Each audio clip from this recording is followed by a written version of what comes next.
L'océan s'est réveillé. L'océan a déraillé.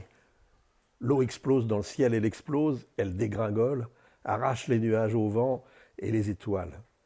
Il est furieux, l'océan, il se déchaîne. Mais jusqu'à quand? Personne ne sait. Un jour entier, ça finira par s'arrêter. Maman, ce truc-là, maman, tu me l'avais pas dit dans mon enfant? C'est la berceuse de l'océan.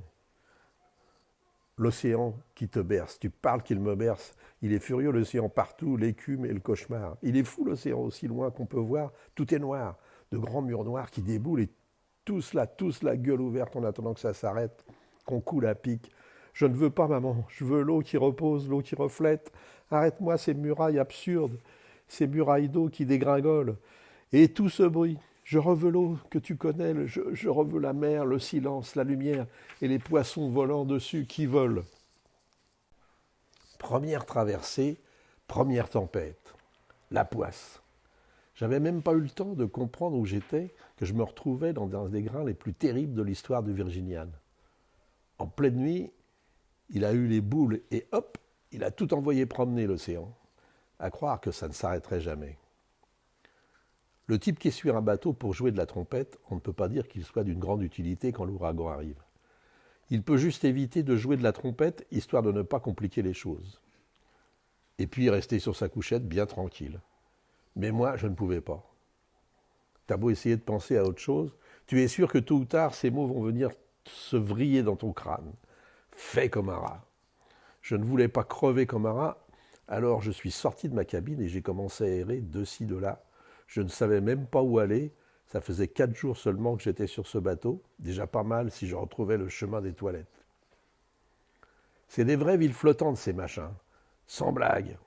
Bref, ça n'a pas fait un pli. À force de me cogner dans tous les coins et de prendre des couloirs au hasard, comme ça se présentait, j'ai fini par me perdre.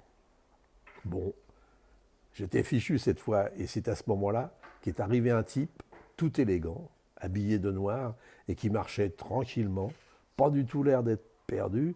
On aurait dit qu'il n'entendait même pas les vagues, comme s'il était à Nice sur la promenade des Anglais. Ce type-là, c'était Novecento. Il avait 27 ans à l'époque, mais il paraissait plus âgé. Je le connaissais à peine, on avait joué ensemble dans l'orchestre pendant ces 4 jours, mais c'était tout. Je ne savais même pas où était sa cabine. Bien sûr, les autres m'avaient un peu parlé de lui, il racontait des drôles de choses, il disait « Novecento, il n'est jamais descendu. Il est né sur le bateau et depuis il y est resté. Toujours. 27 ans sans mettre pied à terre. » Dit comme ça avait tout l'air d'une craque monumentale. Il disait aussi qu'il jouait une musique qui n'existait pas. Moi, ce que je savais, c'était que chaque fois qu'on s'apprêtait à jouer, dans la salle de bal, Fritz Hermann, un blanc qui ne comprenait rien à la musique, mais qui avait une belle gueule, c'est pour ça d'ailleurs qu'il dirigeait l'orchestre, s'approchait de lui et lui disait tout bas « Novecento, s'il te plaît, que les notes normales, d'accord ?» Novecento faisait oui de la tête et il jouait les notes normales, en regardant fixement devant lui, jamais un regard pour ses mains, comme s'il était complètement ailleurs. Maintenant, je le sais qu'il y était ailleurs. Mais à l'époque, je ne le savais pas. Je le trouvais un peu bizarre, c'est tout. Cette nuit-là, au beau milieu de la tempête, avec cet air de grand seigneur en vacances, il me vit là, égaré dans un couloir quelconque, avec la tête du type qui est mort. Il me regarda, il me sourit et il me dit « Eh, viens ».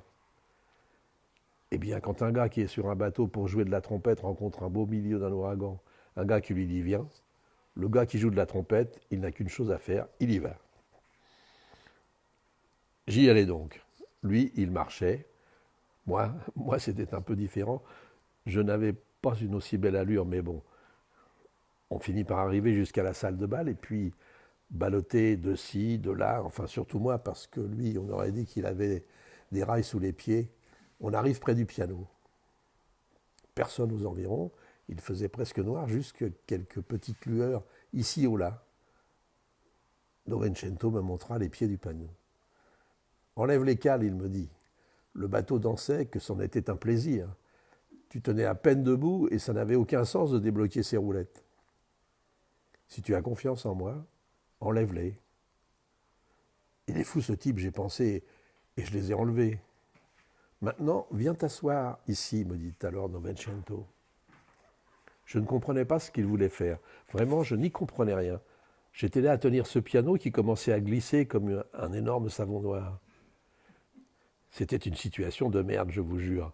Dans la tempête jusqu'au cou avec ce dingue, en plus assis sur son tabouret, autre fichu savon, et ses mains immobiles sur le clavier. Si tu ne t'assieds pas maintenant, tu ne t'assiéras jamais, dit le dingue en souriant. Ok, tant qu'à être dans la merde, autant sauter à pieds joints, non? Qu'est-ce qu'on en a à foutre? Je m'y assois, ok, sur ton connard de tabouret, ça y est, j'y suis. Et maintenant? Et maintenant, n'aie pas peur. Et il commençait à jouer. À présent, personne n'est obligé de le croire. Et pour être exact, je n'y croirais pas moi-même si on me le racontait. Mais la vérité vraie, c'est que ce piano commençait à glisser sur le parquet de la salle de bal, et nous, derrière lui, avec Novecento qui jouait, sans détacher son regard des touches. Il avait l'air ailleurs et le piano suivait les vagues. Il s'en allait d'un côté, revenait de l'autre, puis tournait sur lui-même et filait droit sur les baies vitrées. Puis à un cheveu de la vitre, il s'arrêtait et recommençait à glisser doucement dans l'autre sens. Je veux dire que c'était comme si l'océan le berçait et nous, avec moi, j'y comprenais rien. Et Novecento, lui, il jouait. Il continuait à jouer, c'était clair que ce piano, il ne se contentait pas de jouer dessus, mais qu'il le conduisait, vous comprenez? Avec les touches, avec les notes, je ne sais pas avec quoi, mais il le conduisait où il voulait. Ce piano, c'était absurde, mais n'empêche. Et pendant qu'on voltigeait entre les tables, en frôlant les lampadaires et les fauteuils, j'ai compris à ce moment-là que ce qu'on faisait, c'était ce qu'on était en train de faire, c'était danser avec l'océan, nous et lui. Des danseurs fous et parfaits emportés dans une valse lente sur le parquet doré de la nuit. Oh yes! Oh Christ!